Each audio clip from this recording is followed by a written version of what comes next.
हा व्हिडिओ छत्रपती शिवाजी महाराज, स्वराज्य आणि रायगड फोर्ट यांच्या इतिहासावर आधारित एक सिनेमॅटिक प्रस्तुतीकरण आहे. व्हिडिओमधील काही संवाद, दृश्य, ध्वनी आणि प्रसंग प्रेक्षकांना इतिहास अधिक प्रभावीपणे अनुभवता यावा यासाठी नाट्यमय स्वरूपात सादर करण्यात आले आहेत. दाखवण्यात आलेल्या घटना, व्यक्ती आणि ऐतिहासिक संदर्भ हे उपलब्ध इतिहास, लोकपरंपरा आणि विविध ऐतिहासिक उल्लेखांवर आधारित आहेत. काही प्रसंगांमध्ये कथानक अधिक भावनिक आणि प्रेरणादायी करण्यासाठी सिनेमॅटिक स्वातंत्र्य वापरण्यात आले आहे.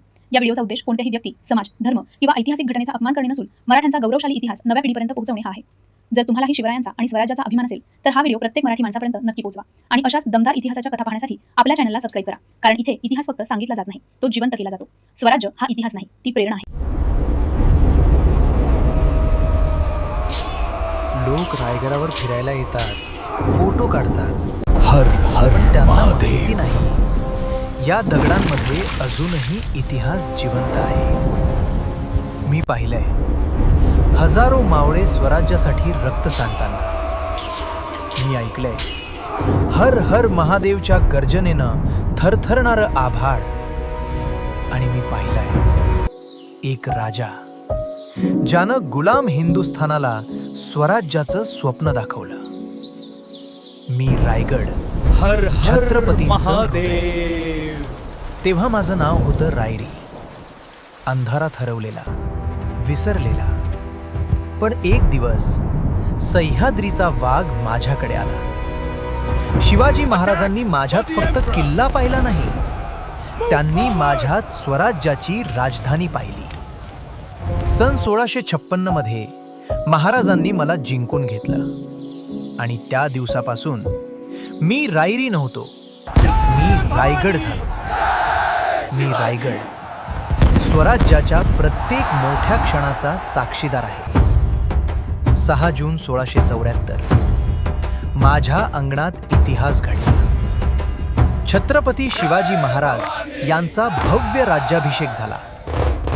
त्या दिवशी हजारो लोकांनी जय भवानी, जय शिवाजी च्या गर्जना केल्या आणि हिंदवी स्वराज्याला अधिकृत जन्म मिळाला. कोंडाणा सर माझ्या दरबारात अनेक गुप्त योजना बनल्या.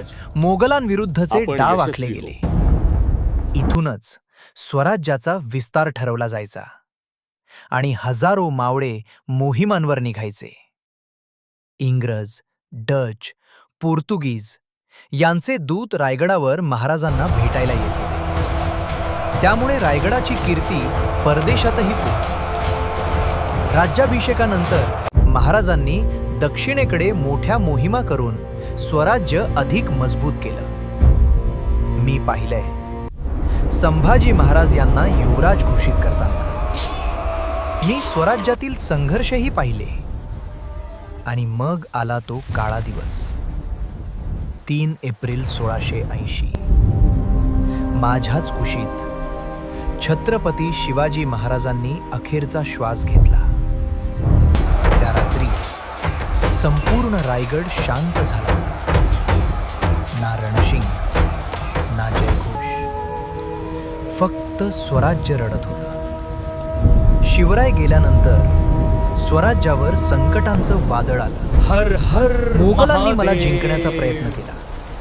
माझ्या भिंती तोडल्या, माझ्या अंगणात रक्त सांडलं. पण त्यांना एक गोष्ट कधीच समजली नाही. रायगड दगडांनी नाही तर स्वराज्याच्या आत्म्यानं उभा आहे. आजही माझ्या प्रत्येक दगडात मावळ्यांच्या तलवारींचा आवाज घुमतो.